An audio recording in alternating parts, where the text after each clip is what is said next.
temps, c'est de l'argent. Oui. Il y a des entrevues avec des promoteurs, on en a fait plusieurs, et même si dans certains cas, ils avaient leur permis de construction, ils ne sortaient pas de terre parce que les conditions du marché n'étaient pas là. Et dans le cas où elle l'est, bien, c'est juste du locatif. Je vous donne un exemple. Dans le cas de la ville de Laval, où je réside, on est rendu à 17 mois consécutifs sans qu'aucun nouveau projet de copropriété ne sorte de terre. On ne fait que du locatif. Alors, pendant ce temps, bien, le Québec n'augmente pas son nombre de propriétaires et on augmente plutôt son nombre de locataires. Il faut continuer à construire aussi de la copropriété, mais pour ça, il faut qu'il y ait un enjeu actuellement d'équation économique qui ne fonctionne pas pour les promoteurs. Bien, voilà. Donc, ils ont besoin de réduire les coûts. Ce n'est pas juste du législatif là, qui va répondre aux besoins. Là. Bien, écoutez, on peut demander à la population, là, est-ce que c'est le gouvernement qui doit venir compenser le delta de rendement des promoteurs privés sur leurs projets? Je pense pas, là. Non, ça ne fonctionne pas, les projets en ce moment, où les copropriétés ne se vendent pas. Pourquoi? Parce que les taux d'intérêt étaient trop élevés, puis il n'y a pas d'appétit du marché pour ça. Alors, il faut faire attention aussi. Moi, pour ce qui est de l'accession à la propriété, où vous allez sûrement aller, moi, je suis en faveur qu'on trouve une solution, mais il faut trouver la bonne solution parce que l'idée, c'est pas de faire en sorte que l'économie qu'on va aller injecter, qu'elle aille au constructeur, il faut qu'elle aille au premier acheteur. Alors, il faut faire attention à la manière dont on intervient pour soutenir la bonne personne. Alors, on continue de regarder les différentes options. En 2022-23, les mises en chantier ont chuté par la hausse des coûts de construction. Les taux d'intérêt ont poursuivi. Là, il y a quelque chose qui s'en vient, là, qui est les nouvelles conventions dans le domaine de la construction, les conventions pour les travailleurs de la construction. Et ça aussi, ça aura un impact. De mémoire, c'est 21 d'augmentation. 22. Il y a 22 bon, il y a un rattrapage. Pensez-vous vraiment qu'on va, atteindre les cibles qu'on pense, et de deux, êtes-vous satisfait de ce nombre de mises en chantier? Comment on va pallier aux hausses de coûts? Bien, c'est un excellent point. Là. Le 22, c'est pour la construction commerciale. Évidemment, il va y avoir des répercussions. Les discussions ne sont pas terminées du côté résidentiel, mais il y a quelqu'un qui paye pour ça à la fin. Hein? C'est toujours la même personne. Toujours le citoyen qui finit par payer plus cher. Alors, il faut se poser des questions à cet égard-là. On va laisser les négociations avoir cours. Puis, je pense que c'est pour ça que je m'évertue à dire qu'il faut être plus efficient dans notre façon d'intervenir, puis qu'on multiplie les projets, pas les projets, mais les leviers d'intervention. Quand je dis on fait des subventions, puis on met un mix de prêts, on fait ça à l'intérieur du programme d'habitation abordable. Là. Ça demeure la grille de loyer FAC qui s'applique. Alors, chaque jour, je cherche des façons d'être plus efficiente avec l'enveloppe disponible, et au niveau des coûts de construction et au niveau du financement. Alors, ce sont des exemples au niveau de la construction. Puis, au niveau des projets privés, bien, là aussi, il y a de l'efficacité à aller chercher dans le secteur. Je pense que plusieurs entreprises y travaillent. Mais il y a des délais beaucoup trop longs dans beaucoup trop de municipalités. Alors, il faut utiliser les pouvoirs qu'on a donnés. On me confirme là, qu'en date du 15 avril, il y a 42 projets d'habitation qui ont été autorisés en vertu du pouvoir de 2024, puis ça représente 3 467 unités de logement.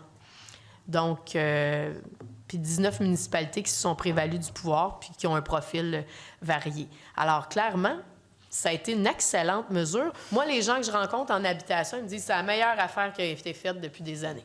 Oui.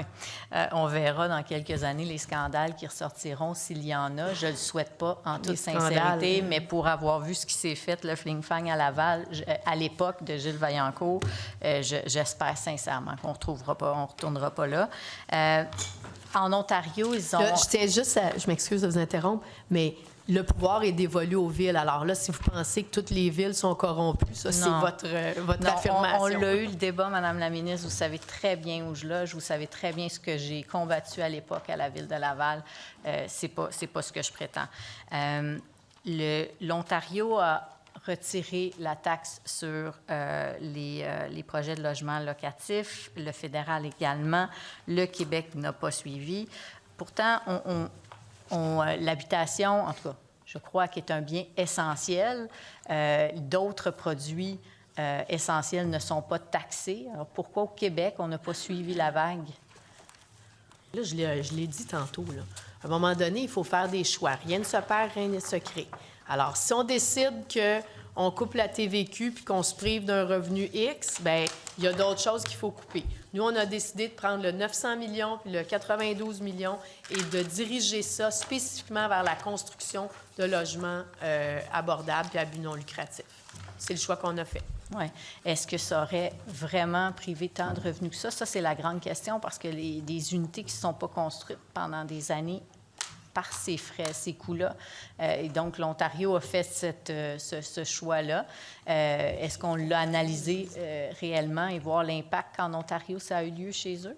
Bien, moi, je peux juste vous dire que les derniers chiffres qui me viennent du ministère des Finances puis qui comparent les livraisons de logements dans les autres provinces puis au Canada, c'est en baisse partout au Canada, où est-ce qu'ils ont eu un congé de taxes, puis au Québec, c'est en hausse. Alors là, je ne sais pas c'est quoi le lien, mais moi, je peux juste vous dire que quand on regarde ces chiffres-là, on se dit, bien, coudonc, ce qu'on fait, ça ne doit pas être si mauvais que ça, là. Bien, écoutez, c'est parce que c'est sûr, si on regarde juste la dernière année, là, mais prenons un horizon un petit peu plus long, là. 2023, c'était pas très reluisant, là. Bien, je tiens à dire, Monsieur le Président, que c'est dans la dernière année que la TPS TV et les taxes de vente provinciales ont été coupées dans les autres provinces.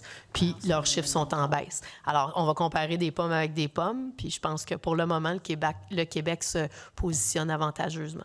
Ça fait 2 ans qu'on en parle, là. Mais ça fait quelques mois que c'est applicable. Je vais revenir... Chacun son tour. Pardon? Chacun son tour pour vous intervenir. Je vais aller sur un autre sujet. Le collègue de Laurier-Dorion a parlé du calcul, la grille de calcul du TAL. Moi, je vais vous parler uniquement des RPA. Les RPA qui ont une situation vraiment particulière et à qui cette grille de calcul-là s'appliquerait. Est-ce que vous avez envisagé une exclusion pour eux ou de considérer les services différemment que d'appliquer une recette qui ne pourra pas s'appliquer à eux?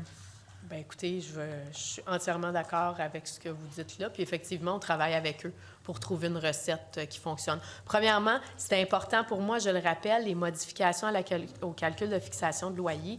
L'objectif était de rendre ça plus simple, équilibré, puis plus simple pour tout le monde. Je me serais très mal vue dire, bien, on fait ces modifications-là, mais je ne les applique pas au RPA, donc pour les aînés, ça va continuer d'être compliqué.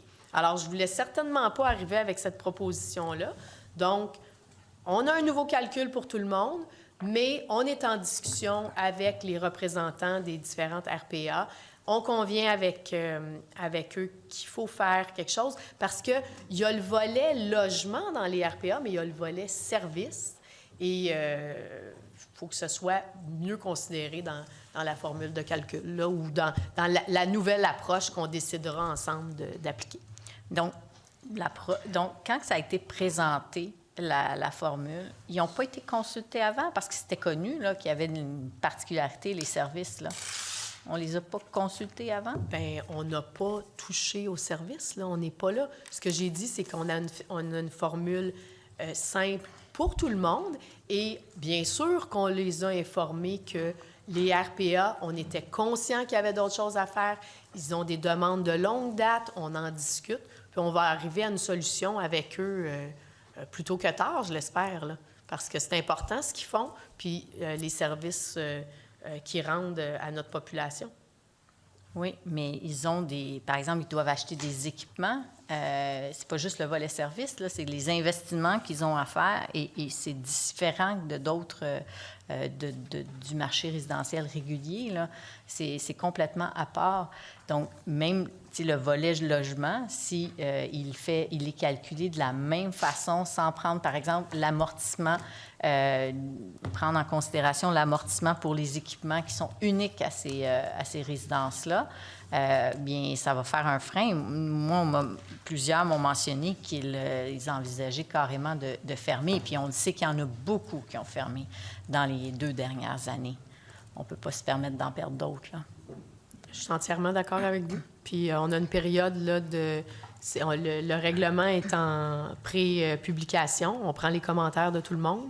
Puis on a dit qu'on s'est engagé à regarder la formule ou en tout cas l'approche qui devrait être préconisée pour les RPA. OK. Donc, Je tiens à rappeler là, qu'il y a plus de 400 millions en aide qu'on donne aux RPA par ailleurs, là. Alors, on soutient le modèle. Oui, mais ça ne les a pas empêchés de fermer, là. Donc, Donc, il faut revoir le modèle. Il y a des normes supplémentaires qui s'ajoutent sans arrêt et qui alourdissent évidemment la facture. Ça ne relève pas de votre ministère, mais c'est une réalité. Donc, juste de citer un chiffre, là, ça ne démontre pas toute la complexité là, de l'environnement pour eux, là, définitivement. Donc, si je comprends bien, vous êtes engagé à revoir le programme spécifiquement pour les RPA. C'est l'engagement que vous prenez ici, là. Bien, je l'ai déjà pris. Je n'ai pas besoin de le prendre devant vous. Je l'ai pris. On a un groupe de travail avec les RPA. C'est déjà actif. Il y a des meetings dans les agendas. Alors, puis il y a déjà eu des rencontres. Donc, c'est pas votre question qui provoque ça, là. Non, mais actuellement, dans la mouture du calcul qui est présenté, le règlement pour le calcul actuellement, il n'y a pas de distinction là, pour les RPA. Donc, vous engagez que la mouture finale aura une distinction pour les RPA? Non, je m'engage à travailler avec les RPA, à continuer de travailler avec les RPA pour trouver un modèle qui fonctionne pour ce type de logement-là, qui comprend du service, qui comprend une clientèle spécifique. Alors, c'est là-dessus qu'on s'engage pour arriver à la meilleure solution. Puis encore une fois, je tiens à dire que personne ne s'est occupé de ça de votre côté pendant des années. Ils ne fermaient pas dans ce temps-là, Madame la ministre. Elles ouvraient, elles se construisaient. Je vais aller ailleurs. Un des éléments qui bloque le plus la construction de logements actuellement, c'est les moratoires sur la construction. Il y en a plusieurs en cours. Lévis, Sherbrooke, Gatineau et beaucoup de petites municipalités, Saint-Boniface, Compton, les Cèdres, et je pourrais continuer. Lévis, très grosse ville qui a contribué dans les 3 dernières années à 9 000 unités. Donc, vous pouvez déjà réduire de 3 000 unités le bilan de l'année qui vient. Il n'y en aura pas de nouvelles constructions à Lévis. L'enjeu actuellement, c'est les infrastructures municipales qui sont désuètes et il y a un programme fédéral qui est attendu depuis un bon moment. D'ailleurs, toutes les autres provinces ont signé ce programme. Qu'est-ce qui se passe avec le Québec? Bien, écoutez, on avait d'excellentes discussions avec le fédéral là, juste avant les élections. Donc là, les élections ont eu lieu hier. Les discussions vont reprendre. C'est important de se rappeler que la position du Québec, c'est que on est capable d'allouer ces sommes-là sur notre territoire, puis on n'a pas besoin de conditions fédérales pour le faire. Je pense que ça a été bien compris. Là, on a manqué de temps avant les élections pour conclure. Ça devrait se faire dans un avenir rapproché. Juste vous rappeler, c'était le 31 décembre, la date limite. Merci.